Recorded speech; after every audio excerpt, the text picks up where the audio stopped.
Hi everyone, it's Cal. I hope you're doing well. Thanks for being here. Thanks for coming back. This channel, of course, is all about you, all about all of us, really. And I wanted to redo the last video that I did on point zero because this little house that I do all my videos in is being worked on, and I mean really being worked on. Like, all the windows are blasted out, and I mean there's all sorts of like boulders all over the floor here now, and the heating's been ripped out and everything, so it's really just a shell, even though I closed all the doors to be able to talk to you right now. So the whole concept of point zero is happening really all the time, that two opposites come into agreement inside of you, and it's all about the way we think and feel. And really everything on the planet is going through this in some way, shape, or form. And that is having the opposites become one. And when they become one, they solidify the rung of the ladder, and the consciousness moves to the next level of being, of thinking in a variety of ways. So this is happening to you all the time, every moment of every day, when you think about things and you come to terms with it, or when you do things that you don't want, but then you understand later. Like, we are trying to reconcile all opposites through our experiences, so that we can finally become, how do I say this, like God, so that we understand in full spectrum, the full spectrum of things. So when this happens in the human body, on grand scale, it's called the Kundalini. And that means at each level, there are a variety of ways of thinking about things. And when they come into accord, they create, they stabilize, they marry, and then they move to the next level. And how do I say this better? When they do that, when they marry in the center, that is point zero. When they come together in love, the vortex is love. You have a vortex inside of you, that's love. There's a vortex in the galaxy, that's deep love. There's a vortex in the universe, that's deep love.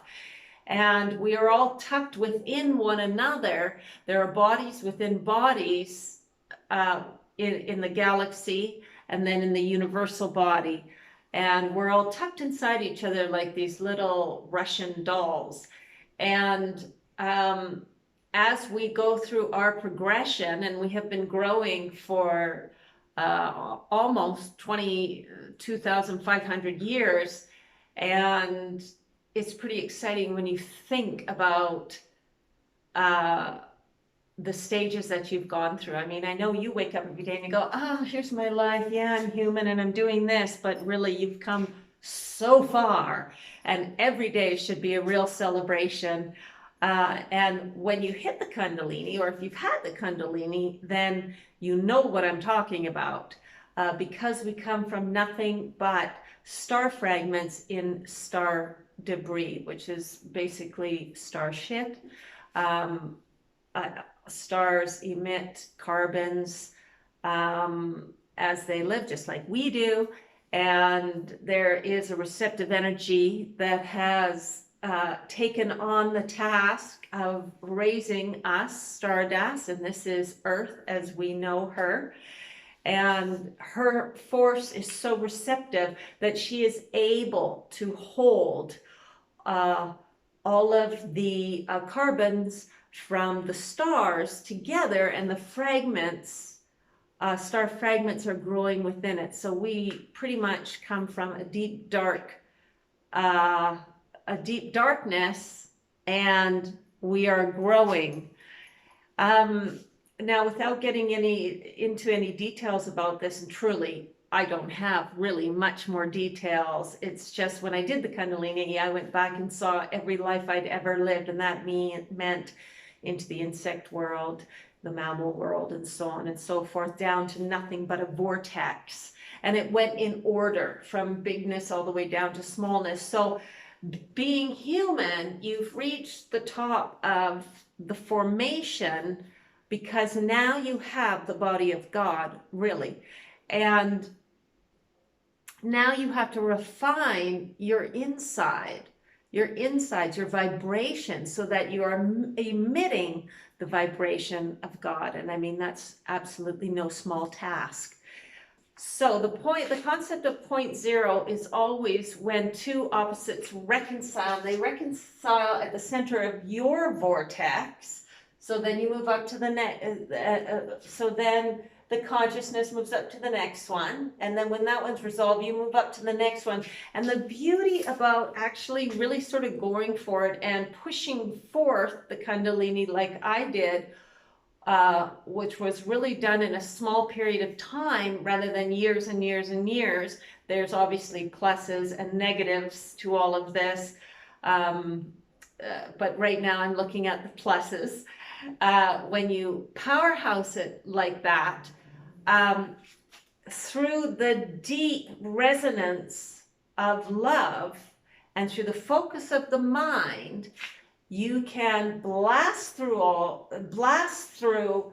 the work by reconciling your body right now, by forcing everything to come together. Because if you focus on love in meditation, that's what happens. It is the focus of the male mind on the feminine aspect of love, and the feminine aspect of love is receptive, so it draws everything to her. Everything within us wants to go to the core. Everything outside of us wants to go to the core. We're attracted to deep resonance. It's just the way it is. And we come from, and I did have one experience after I had the Kundalini. I wish actually shown where we come from, and I think I did some video on that. I shared my story of what happened to me. We come from the darkness, and in the darkness there's a lack of intelligence to some degree. Now, the goddess isn't a lack of intelligence. She is deep, deep intelligence. But within the great body of the mother, the galactic body of the mother, and the universal body of the mother, and within your body, there are levels of consciousness. And it's working in the way that it actually works on Earth, where we are sort of working up to one thing, then we are building on this, on the next thing, and the next. So it kind of works on a hierarchy. So we come from her lowest consciousness, and we are here building our consciousness. And of course, we're not just here sort of working and building our consciousness, we're building our notions of love, and we are experiencing what we're thinking about. There's much going on. It's not just this or that. But at the end of the day, this is what's happening to us. So, and every time the masculine and the feminine, how do we say, accept and join one another in matrimony, there's a marriage that is formed, then that rung on the ladder is solidified. And you move, and energy moves naturally to the next one.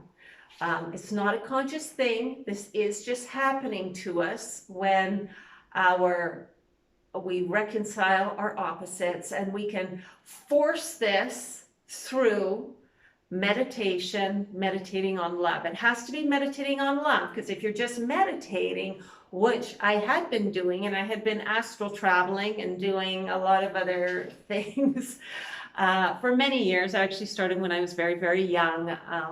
My grandmother was an astral traveler, something I actually never knew till a couple of years ago, and I did the Kundalini many, many years ago.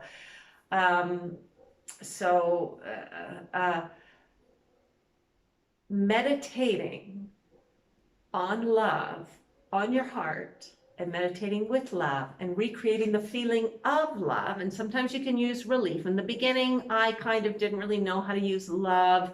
So I used the power of relief, but then it merged into deep compassionate love, because I got to a point where I got to a point in meditation where I was presented with something that forced me into deep, deep compassionate love. And I'll tell you, it was pretty rough going. But after that happened, then things started to really speed up. So I'm telling you right now to begin focusing on relief, and it will move into love. So when you got your male mind focused on the feminine love, the receptive force, which is compassionate love, and you do it for extended periods of time. I started just 3 times a day, 10 minutes a day for 3 times a day, morning, noon, and afternoon. And I was a single mom. I did it at work, and then I quit my job and I went into the desert to do it full grand scale. So if you are meditating on love, then stay doing that, because you are going to once you hit the first plateau, the rest will just start coming. As long as you stay with it, stay focused, try not to think too much. You got to stay focused. You got to stay focused in love. And the reason you got to be in love, deep compassionate love, such deep love, you have the centers will merge. And every time a center merges, you're hitting point 0, which is the vortex. The vortex is point 0. And when I met the Creator and I spiraled back down into the void of the earth, down into the blackness, I was in the deep vortex. So that's what the vortex is. It is the merging, of the feminine and masculine, of all opposites. That's what we're trying to do every day living here. We're trying to understand so many things in so many different ways. And I just got to tell you, you're doing a great job.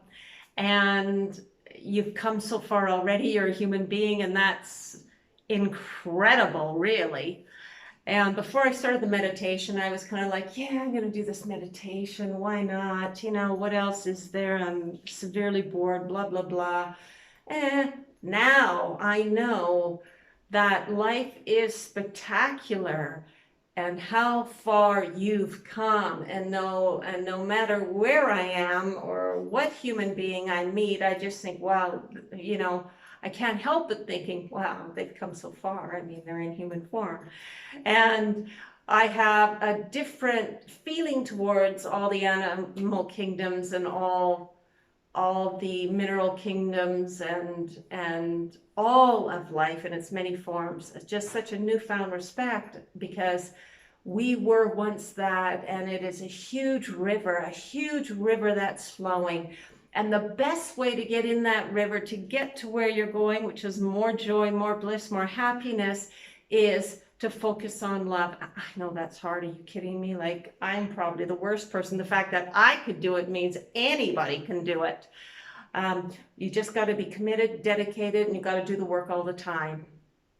You know, same time every day, you got to make it a habit. So point 0, that's what it is. Sorry about the last video. I was trying to hold my phone and I had to look at it and I went, whoa, how can anybody understand that? Another thing that I mentioned in the last video was that everything's moving in a sine wave in some way, shape, or form. The sine wave really is, you know, the yin and the yang, the dark and the light. It is the whole, behind the whole concept of the circle. It is a sphere, and it is a sphere of archetypes of thinking, which I call the zodiac code, and the zodiac code is actually 6 energies that are reflected, and we are mentally and physically moving through their energies. They are what gives us activity, and the activity within our bodies and the activity that outside of our bodies. They are what is driving us. So I talk about the zodiac code a lot. I don't talk about it enough. I mean, there's so much to say, and it's all super fascinating, and really it's all about you. And the fact that you're here is because you're wondering about probably these big questions or how to meditate, or you're drawn to it. So stay with going with your feeling. So I talked about the sine wave in one, and then I talked about the circle. Oh yeah. So each rung that's always happening, and there's rungs everywhere. We just don't see them, right? Because we accept so much in life, and it's really a fantastic thing that's spinning all the time. That river is moving, and it's moving fast. So this center is where we began. This is where we began, receptive force, and we're being given the light to create activity, to bring us to greater understanding and move us up to greater intelligence, greater consciousness. Now, this is the beginning of every wave, and this is the ending. And we could say, this is the masculine. It's the positive up moving. Oh, gee, I got this new job. I'm doing this. And then we've got the negative force, which is the feminine. Oh my God, all the work I've got to do. I don't know what I'm doing, because she's always shrouded in mystery. But this point in the middle of the sine wave, this is the furthest point from the beginning. That's when you can't see your way out. You know you're at the furthest point. You can't understand, and then you start to come back. So you've reached a pinnacle. You're having a drop. You could be coming this way, or you could be coming this way, right? So this point in between the two opposites is the furthest. And then you come back to this point, which is the beginning and the ending. And that's where the two marry, the beginning and the ending. Okay, I hope you got something out of this video. I hope I explained point 0 a little bit better, and the marriage of all opposites, the marriage of the feminine and the masculine in the zodiac, which are archetypes of divine mind. They are also feminine and masculine. And like I said, there are 6 that have been reflected. And when we are in the center of them, we take everything in balance. That's when we rise to the next level in all phases of our thinking. So if you have any questions about this, or if I didn't explain it very well, please let me know what parts I can explain better, or what you would like to know, and if I have the knowledge to share with you on pretty much anything that interests you around this topic. Otherwise, thanks for being here, and I hope you have a great day wherever you are. You take care. Bye.